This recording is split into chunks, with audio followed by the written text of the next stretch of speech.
Magandang araw sa inyong lahat at maligayang pagdating sa Philippine Wings, ang inyong tahanan ng kaalaman tungkol sa Philippine Air Force. Sa episode na ito, ating tatalakayin ang isa sa pinakamodernong warplane ng Pilipinas, ang FA-50PH Golden Eagle. Ang FA-50PH ay isang light combat aircraft na gawa ng South Korea sa pamamagitan ng Korea Aerospace Industries (KAI) sa pakikipagtulungan ng American defense giant na Lockheed Martin. Isa ito sa pinakabagong asset ng hukbong himpapawid ng Pilipinas na nagpapalakas sa ating air defense capabilities. Paano nagsimula ang FA-50PH sa Pilipinas? Noong 2014, sa ilalim ng AFP Modernization Program, pumirma ang pamahalaan ng kontrata sa KAI para sa pagbili ng 12 FA-50PH aircraft. Ang kontratang ito ay nagkakahalaga ng humigit kumulang 18.9 na bilyong piso. Noong 2015, dumating ang unang batch ng FA-50PH sa Clark Air Base at mula noon, naging bahagi na ito ng makabagong lakas ng ating Air Force. Ano ang kakayahan ng FA-50PH? Ang FA-50PH ay may kakayahang magsagawa ng iba't ibang mission tulad ng air-to-air combat, air-to-ground attack, close air support, at reconnaissance.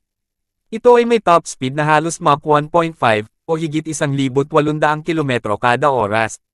Kaya nitong magdala ng iba't ibang uri ng armas tulad ng AIM-9 Sidewinder missiles, Mk-82 General Purpose Bombs, AGM-65 Maverick missiles, rockets at internal cannon. Mayroon din itong advanced radar system, fly-by-wire controls, at isang glass cockpit na tumutulong sa piloto sa mas mabisang operasyon. Bakit mahalaga ang FA-50PH sa Pilipinas? Sa isang bansang binubuo ng higit 7,000 isla, napakahalaga ng air mobility at defense. Ang FA-50PH ay hindi lamang panakot sa mga potensyal na banta, kundi isa ring simbolo ng pag-unlad at modernisasyon ng ating sandatahang lakas. Gamit ang FA-50PH, nagkaroon ng kakayahan ang Pilipinas na magsagawa ng precision strike sa mga teroristang grupo gaya ng MOUT at Abu Sayyaf, surveillance mission sa West Philippine Sea, training ng mga piloto sa supersonic speed aircraft, operational history. Ginamit ng FA-50PH sa ilang operasyon, kabilang ang Marawi Siege noong 2017. Sa labanang iyon, nagbigay ito ng napakahalagang air support sa ground troops sa pamamagitan ng air-to-ground bombings at precision strikes. Malaki ang naging papel ng FA-50PH sa pagkamit ng tagumpay ng militar sa Marawi. Training at lokal na kasanayan. Isa pang benepisyo ng FA-50PH ay ang pagbibigay ng oportunidad sa mga Pilipinong piloto na masanay sa modernong jet fighters. Ang mga piloto ng Philippine Air Force ay sinanay sa Korea at dito rin sa Pilipinas upang maging bihasa sa paggamit ng mga makabagong teknolohiya ng FA-50PH. Ano ang hinaharap ng FA-50PH?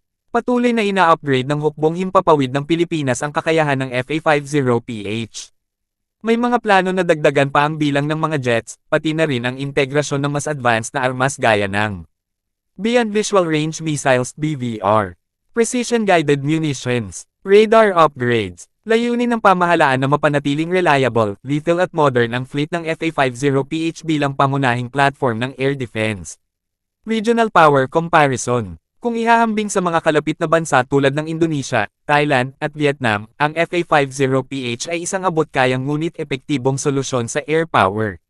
Ito ay may balanseng kakayahan sa presyo, maintenance, at combat readiness, bagay na mahalaga sa isang developing country gaya ng Pilipinas. Design at technology. Ang disenyo ng FA-50PH ay hango sa F-16 Fighting Falcon, isang subok na fighter jet ng US. Ngunit mas maliit ito, mas magaan, at mas madali para sa mga bagong piloto. Mayroon itong tandem cockpit